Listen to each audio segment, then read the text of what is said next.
For contacting tracing, we are working together with Public Health Ontario, who is working to implement further capacity to ensure effective case management and contacting tracing as restrictions are lifted.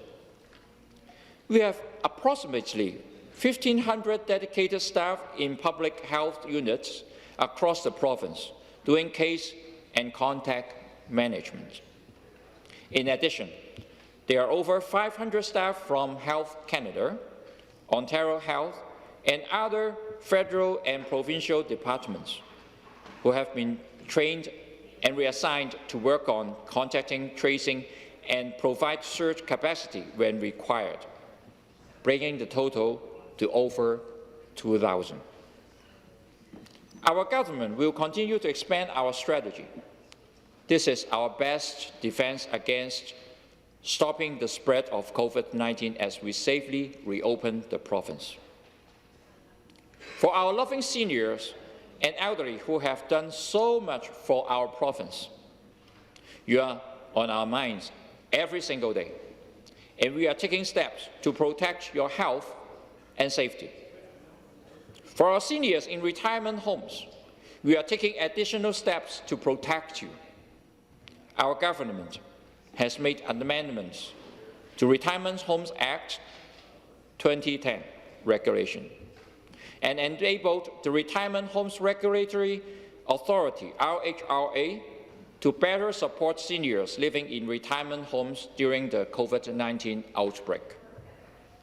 The regulation change increases the emergency payment the RHRA can pay to eligible retirement homes residents from $2,000 to $3,500. In the event of emergency, such as an outbreak, this funding can be used to support residents to cover costs for transportation, alternative accommodation, or temporary care. The regulation change will also require retirement homes to report infectious disease outbreak to the RHRA during COVID-19 and beyond. For residents of long-term care homes and their families, our government committed to do everything in our power to protect our most vulnerable seniors, to ensure they get the care they deserve. Since day one, our government has been clear that all options are on the table. And this includes pulling licenses, shutting down facilities, and whatever else it takes. An incident management system, IMS structure, was established to coordinate operation support to long-term care homes. Under IMS leadership, Ontario has seen improvements to long-term care homes affected by COVID-19 outbreaks. As of May 27th, the IMS has deployed 37 hospitals into 59 yellow homes and 9 red homes. As of June 22nd, 247 long-term care homes have resolved outbreaks. And testing of long-term care residents and staff has been completed with second rounds of testing already underway.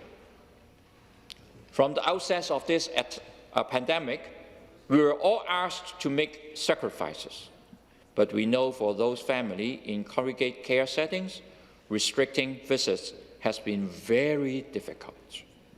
And this is why, with collective effort and sacrifice, Ontarians are now able to cautiously restart family visits in congregate care settings without outbreaks. We will continue to move cautiously, with safety and health as our main priority. The improvements in long-term care, senior homes, as well as other congregate care settings would not have been made possible without the support of all Ontarians. To all Ontarians, we thank you. We hear from Ontarians from across the province on how their jobs and businesses have been affected by COVID-19. Some Ontarians have had their hours cut off, and some who started their own business are unsure what tomorrow will bring. To all Ontarians, our government is extending the infectious disease emergency leave. To protect jobs, in March, following the advice of Chief Medical Officer of Health, the government required some businesses to temporarily close. As Ontario starts to reopen, businesses and workers want to be ready to return to work. However, many businesses affected by COVID-19 are facing financial strain and struggling to stay afloat. Based on current regulations, temporary layoffs will turn into permanent layoffs after 13 weeks. With termination of the severance payment being very high, some businesses may be forced to close permanently and leave workers without jobs. This is why we are updating our regulation to ensure employees will automatically be deemed on infectious disease emergency leave if their employer temporarily reduces or eliminates their hours of work because of COVID-19. This will ensure that we will work together to reopen the economy. Workers will have jobs to return to. In April, we introduced a framework for reopening our economy. This framework outlines the criteria Ontario's Chief Medical Officer of Health and health experts will use to advise the government on the loosening of emergency measures, as well as guiding principles for the safe, gradual reopening of businesses, services, and public spaces. By opening our economy gradually and through a step-by-step approach, it will allow our province to make appropriate measures in place so workplaces can safely open. With the step-by-step approach, public health officials will carefully monitor each stage and determine if it is necessary to change the course to maintain public health. To support the next phases of Ontario's action plan, the new Ontario Job and Recovery Committee and MPPs have been consulting with a wide variety of people across the province to help assess impact of COVID-19 on the provincial economy and develop a plan to move forward. To assist business in agri-food sector, the federal government and provincial government are investing up to $2.5 million to help businesses and organizations quickly expand their marketing channels and grow e-business opportunities. To all patients, health and safety of your children is one of our, to all parents, the health and safety of your children is one of our top priorities, and we will do whatever it takes to keep your child safe. On May 14th, before the province declared the state of emergency, we closed all public funded schools in Ontario.